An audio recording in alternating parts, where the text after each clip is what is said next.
that's it, dude. I mean, you saved my life, dude. You know. Today, I'm going to call my friend who overdosed on heroin, crack, meth. I think pretty much everything, but we'll have to hear the story from him because I don't exactly know what the true story is. But I took him into my own hands and basically tried to help him back to a normal state of mind, I guess. He was in a really rough spot and had nothing left, saw no hope left in his life.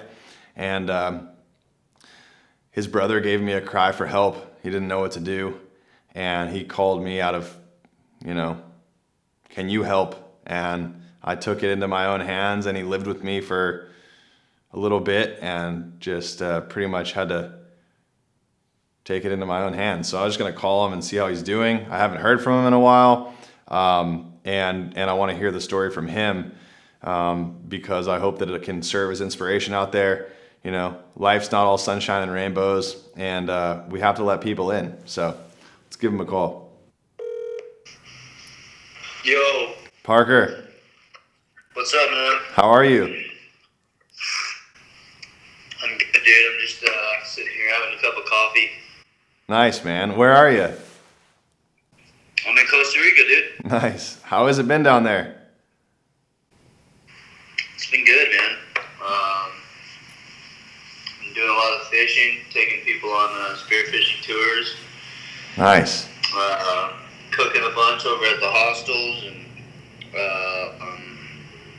you know, Yep. just trying to survive, bro. Yeah, man. Well, you sound good. Thanks, dude. You do too, bro. So, I was gonna see if you're down to tell the story, kind of your path and where I kind of somehow, intertwined in a way, and I just want to serve it as a message for inspiration out there for people. So, thanks for being down to talk about it. But I kind of wanted to just start from the beginning and see if you could have a message out there for people from your experience and the things that you've been through and to be where you're at now. Yeah, for sure, man. Well, I mean, shit, dude, I could go on forever, dude. But Yeah, just what position were you in? Let's just start here. What position were you in when you were in San Francisco, and then let's start from there. when I was in Northern California, and I thought I had a grip on what my life was supposed to be. I went there, and I had a couple homies out there. Easton was out there, and I had a pretty good idea of what I was gonna do. When I first got out there, I mean, I had done drugs before I'd gotten there, but I had stopped. I had been clean for about a year, a little over a year before I moved back.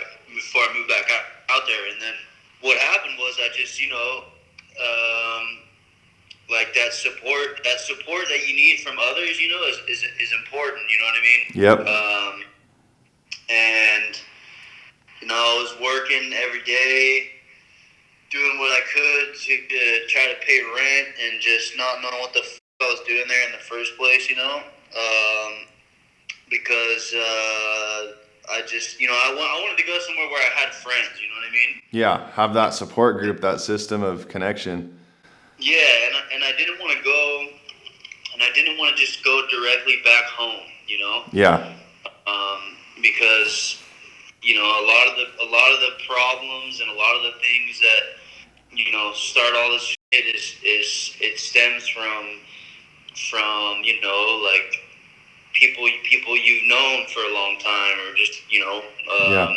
the people you started using with, or whatever. Yep. I see different places, that I've gone to get high with, people who aren't even alive anymore, and it's like, no, dude, it just trips me out. Yeah. Yeah.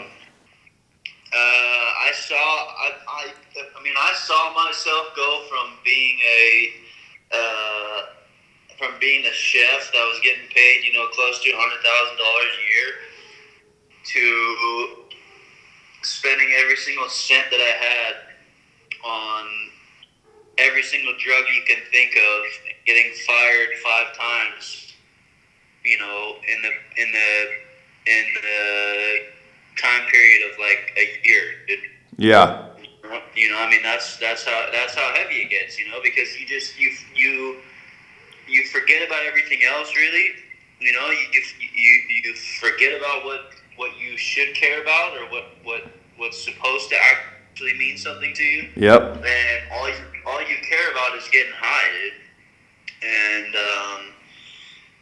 And on my way to work and on my way back from work, I would pass the streets, and on the streets there'd be dealers, dude. And shit, for a drug addict, if there's dealers on the street and you're sober, you can only pass them enough time. You can only pass them a certain amount of times before you stop. Yeah. You're prone to it, and then now all of a sudden there's all these triggers around you that make you be able to act right away. Yeah. Just to kind of chime in for a second, I feel like when you were telling me that you were surrounded by people that probably weren't the best influences, and you were overworking yourself because, by the way, Parker's one of the best chefs in the world, and you seriously, and if you don't know where that fine line is of taking care of yourself and then overworking yourself for the talent that you might have, it's gonna catch up with you. Yeah, for sure, man. I should have seen it too, because once I started using it, when I started using again, I was using everything, dude. I was using heroin, I was using crystal meth, I was smoking crack, I was doing coke, I was taking pills, I was doing everything you could think of, dude. And and I wanted to do more, like it's that mindset of just wanting to get fucked up, Yeah. Yeah. Go ahead. No, out of our friend group growing up, we've known each other since we were 5. And then we grew up with probably a solid group of like 10 kids. And what would you say, like 7 or 8 of them are all dead from drugs? Yeah, man. How many can you count on your hand? I don't know.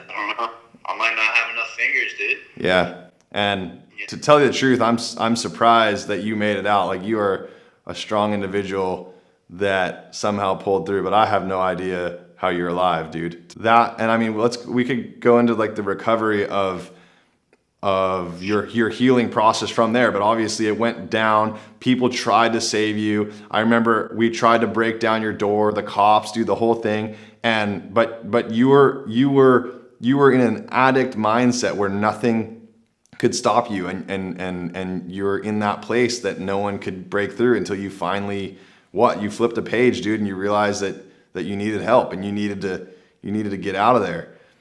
Yeah, dude, it came down to family, bro.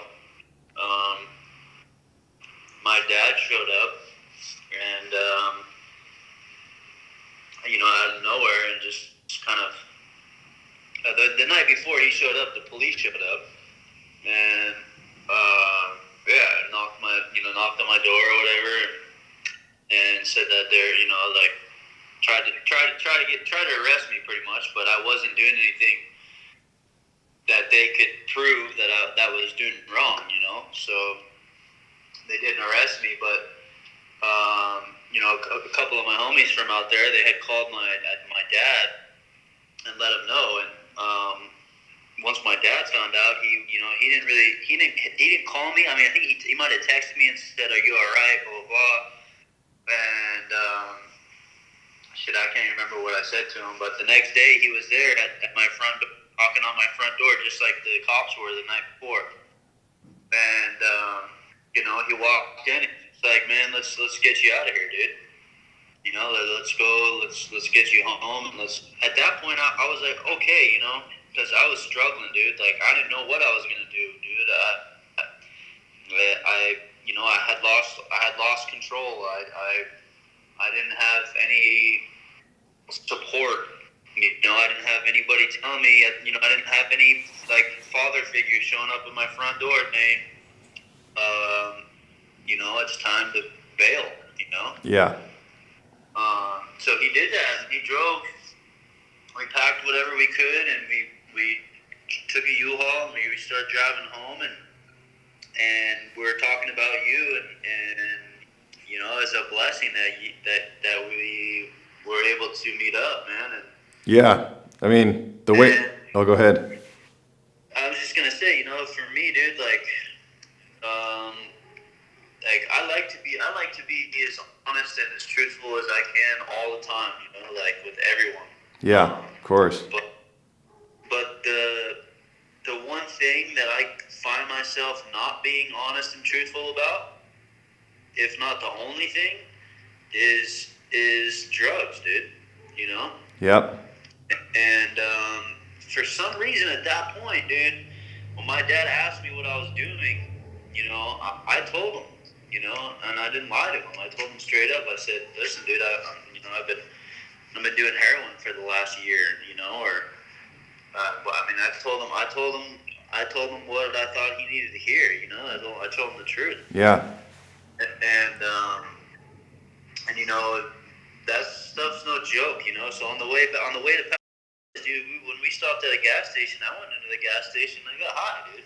Yeah. With my dad, and it's just like this. It's disrespectful, First of all, and second of all, I had no control over it, dude. Like I had to, I get sick or whatever. Yep. And it was just brutal, dude. Talk to me. Yeah, so talk to me about, I remember you calling me and you said, we're at lunch and we're going to come see you. And I was at the skate park and I was like, yeah, absolutely, come on by. And then we got to talking when you arrived at the skate park and I realized pretty fast that you were high. Yeah. And then I'm like, you're skating around like a madman and I'm like, something's not right here. I think you need help. Like, what's going on? And then we started talking and you're like, yeah, I remember you said you did heroin at lunch in the bathroom. Yeah. And then, and I was like, dude, you need to stop. Like, you need to get your shit together right now or you're going to die. I'm like, what's in your pocket? You remember this?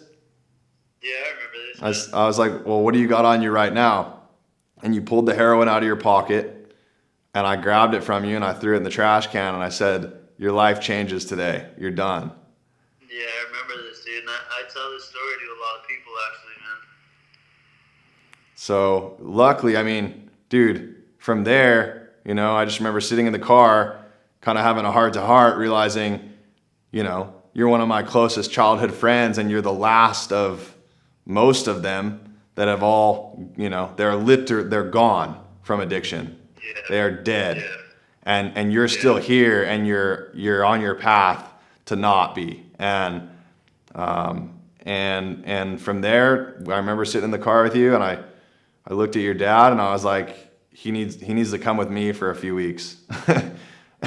And dude, that was honestly one of the gnarliest few weeks of my life, dude. I've never seen somebody come down off of everything you were on, and you were suffering more and gnarlier than I've ever seen anybody suffer in my life, dude. You're just curled up in the corner, and I'm like, I felt bad because I was being pretty hard on you, but it was kind of what you needed. And to watch you just go through all that, dude, I don't know, man. It's like and to see how you've transformed yourself, you're really looking for the healing and you're doing the right things to keep your life in the right direction. But I don't know, dude, just to hear your voice right now, man, is a blessing. And you're such a strong dude. And like, I don't know, I want to hear it from your point of view, but from my point of view, it was like, I've never been more worried, more afraid, more like, I don't know. I just wanted to help you like a brother, and like, that was gnarly, dude. I've never seen somebody in more pain than you, just screaming and just. I know, man. I'd never been through anything like that in my life before either, dude. If ever, I didn't know if I was gonna make it through that, and I didn't know it was gonna hit me like that, Yeah. And luckily, dude, like, and this goes back to like getting help from you because I've known you for so long. Like one of my best friends, and I think that like people go to rehab and people go here, people go there to try to get themselves off, stuff like that. And yeah, sure, dude. For some people it works, but I mean, I don't know if you put a percentage to it. I can almost guarantee you that a higher percentage of people that pay all this money and do all this shit to go try to get sober end up doing drugs again within a couple weeks after they leave the place, Right. And it's because, I think it's because it's not somebody like, I care about you, bro. Like, you're my good friend, and you were pissed, Yeah, I was pretty disappointed. You're disappointed. And we started talking about our other friends that we had lost, to this shit, and I felt like not just, I didn't just owe it to myself, but I owed it to you, and I owed it to my family, and I owed it to everybody else that knows me, that I needed to make a serious change, dude. And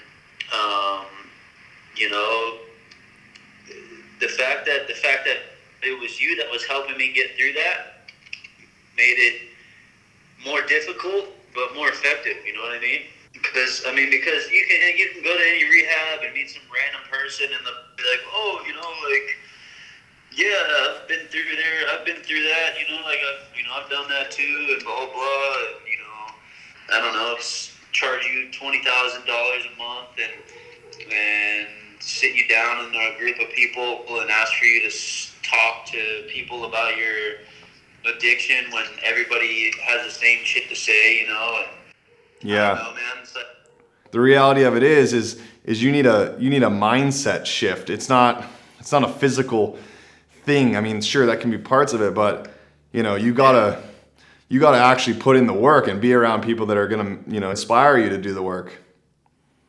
yeah, for sure, man. And I think if there's more, like if I had more friends that cared like you did, in the past, then I probably would have been better off, but I had no,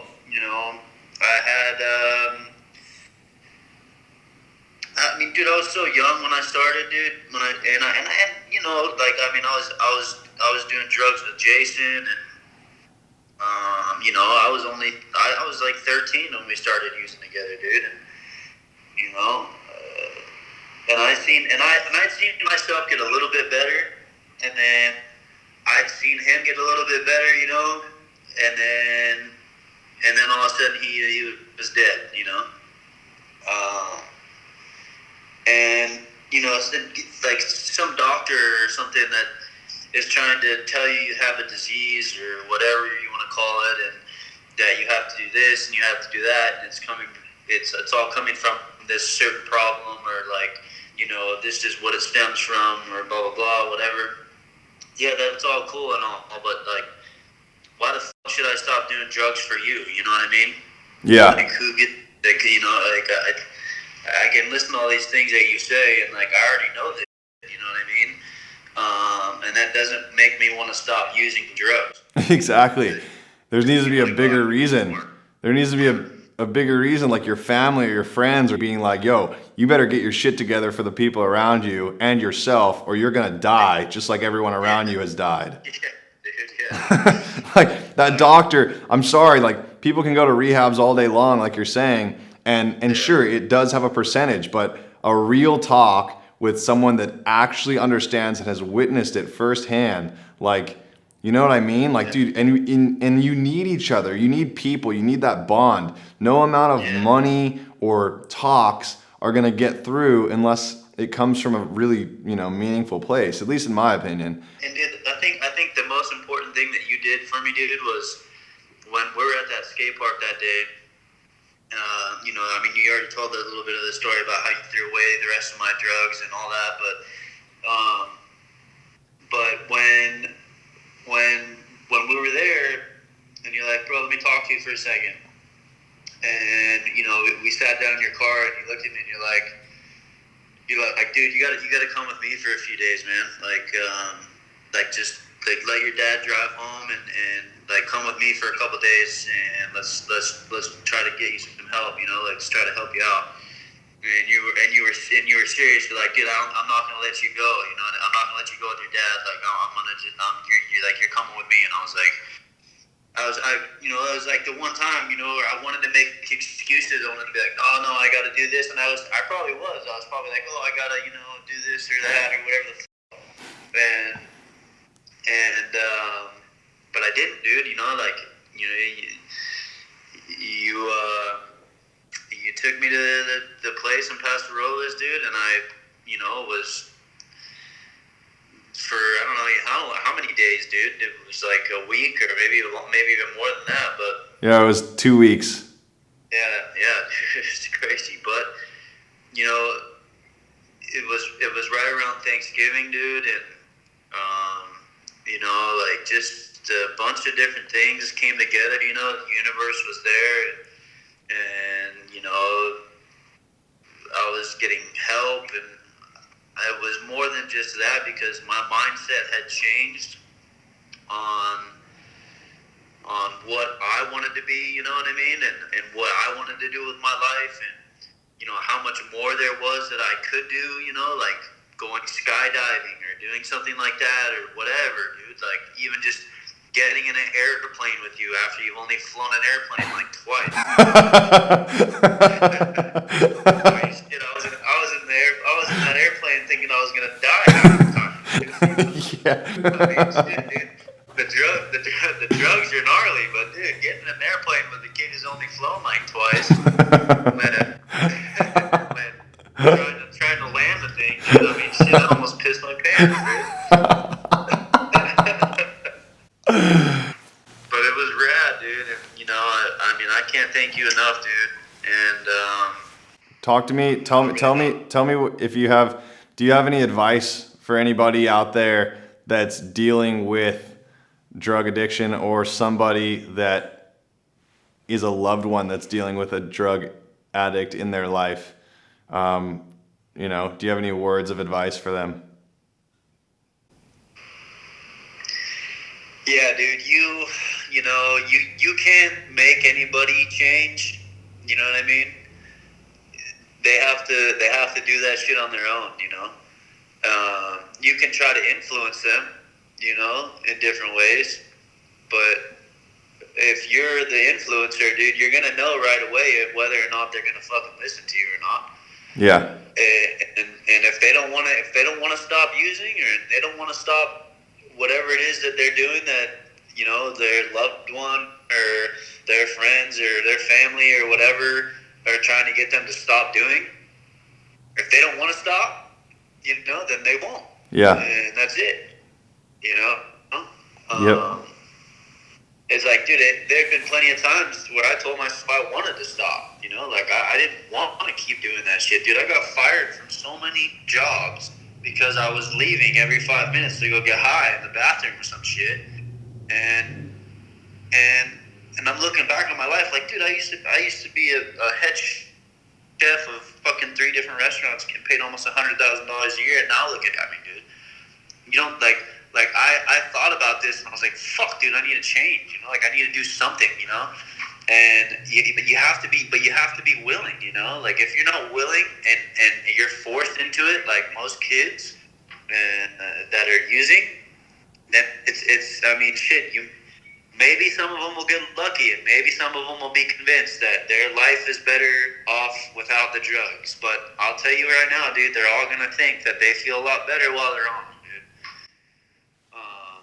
And the other fact about if somebody's going to tell you that you have to get off drugs, then you're immediately going to rebel because kids, not only kids, but just people in general think they have it all figured out.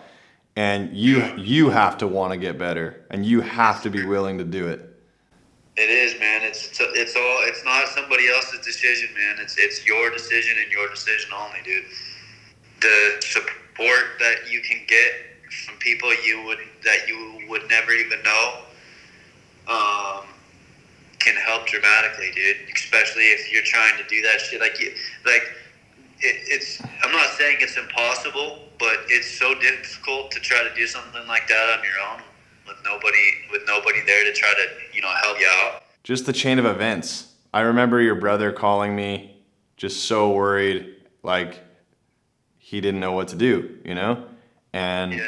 and as soon as I heard your brother, who I've never seen worried about anything in his life, worried like that, I knew that something had to be done. So I did what I could, and it was like, dude, I've never been through something like that, Parker, where Yeah. I knew you were in so much pain. I saw how much you were suffering, and through injuries and watching people break themselves off, I've seen people suffer, but I haven't seen someone suffer like you were suffering, and it would like just.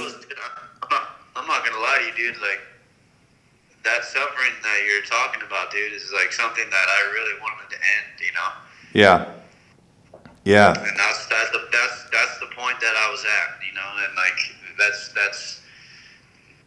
that's how it is when you say somebody saved your life, and you can say it as many times as you want, but as long as it's true, then that's it, dude. I mean, you fucking say you saved my life, dude.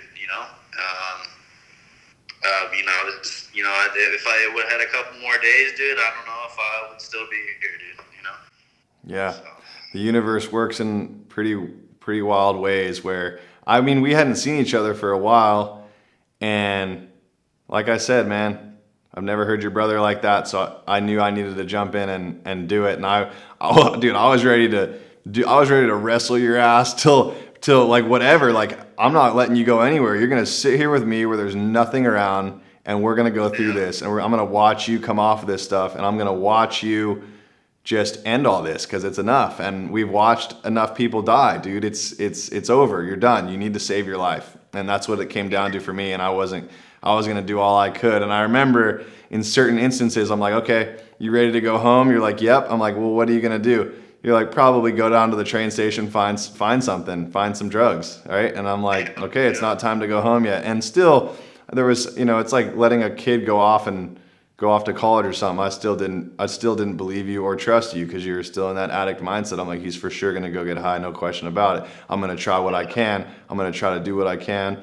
But there comes a certain time where you need to be able to choose and move on by yourself, and that can be the most impossible thing. But to show the fact that you did that, and you move, and now you are listen to what you said at the beginning of this call. Hey, what's up? I don't know. I haven't talked to you or heard your voice in over a year, and you're like, I'm just about to spearfish and go take some people out on a guiding tour. Like that sounds like you've changed your life, man. I'm so proud of you, Parker. Like, you've come so far, dude, and I don't know, man.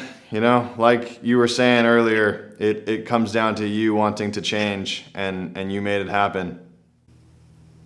Yeah, man, and I owe you a thank you. I mean, and I'm sure I have thought thank you before, but I mean, shit, man. I there's nothing I can say. There's no words that can tell you what it means to think back on those days when I saw my blue container of heroin get thrown in the trash can and went through hell and back, and now I'm still here. Yeah, you are. I'm just like, dude, it makes me want to cry, man. I don't know. I was worried for you, and I mean, thank you. You don't need a thank you. That's what friends are for, And like, that's what we're here for each other for. It's not about, and I appreciate you saying thanks. I'm not looking for credit. I'm simply looking for people to learn from your situation, and me, understanding how gnarly that was, and how worried I was, and how real things got, and how every single person that we grew up with is dead from from some type of addiction. And you're here, and you're here talking about it, and you're telling about it. And, I appreciate you saying thank you, but it's more than that. It's about being there for one another. And And I'm so proud of you, dude. I'm so proud of you. Thank. It helped me understand what a true friend means. You know, like you can have thousands and thousands of friends and whatever, dude, but there's only few that might be true friends, man, that'll take the time out of their life to do something like you did for me, man. And I really appreciate it, dude. Yeah, man. That's like I said, that's what friends are for. Real friends. Not your Facebook friends. Not that social media shit. Yeah. For sure, man. Yeah, dude. Well, I love you, Parker. You're a true friend, and thanks for sharing, sharing this with the peeps out there. Yeah, for sure, dude. No problem. Thank you. You're a warrior. You're a straight up warrior, and it's crazy to see you learn from where you've been. And it's obviously takes certain types of us true wake up calls to really see what matters most and what's important. And you're keeping your priorities in line now. I'm still holding it. I'm still holding it to you. I know, man. We're all, One of the main reasons I haven't touched the shit since is because of the fact that I got respect for you, dude. If there was some doctor telling me not to use ever again, I'd probably say, sounds good. All right, Parker. All right, bro. Thanks. Yep. Later, man. Later. Dude's had a path, man. And I'm just super stoked and proud of him because I've never seen somebody in that state of mind, in that state of body, in that state of anything in my life. And I knew that we're going to need to do some stuff to change this person because he's one of the boys, and that was one of the gnarliest, most intense experiences of my life was watching him have to go through that and having to protect that. I'd never, done anything like that before, but I didn't know what was going to happen. I thought, I was ready to protect myself. I was ready for anything because I don't know. This dude has some stuff going on and we need to change it. And he basically got hijacked by drug addiction. And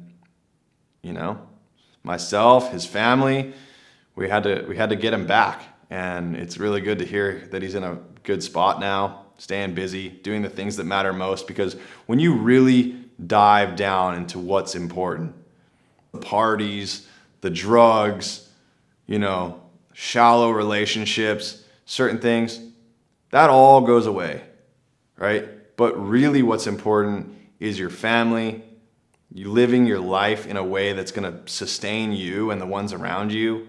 And sometimes people need serious wake-up calls to try to get back on path. And if they don't wake up from those wake-up calls, they die. And I've seen it many, many times. So no one's going to change your life but you. He was saying that I saved his life. Maybe. I might have helped. But he saved his life because he chose to get better. If you're going through drug addiction or you know somebody that is, you can get them help, but they need to want to change. So you can inspire that change, but it's up to them. Thanks for listening to today. Much love. We'll talk to you next time.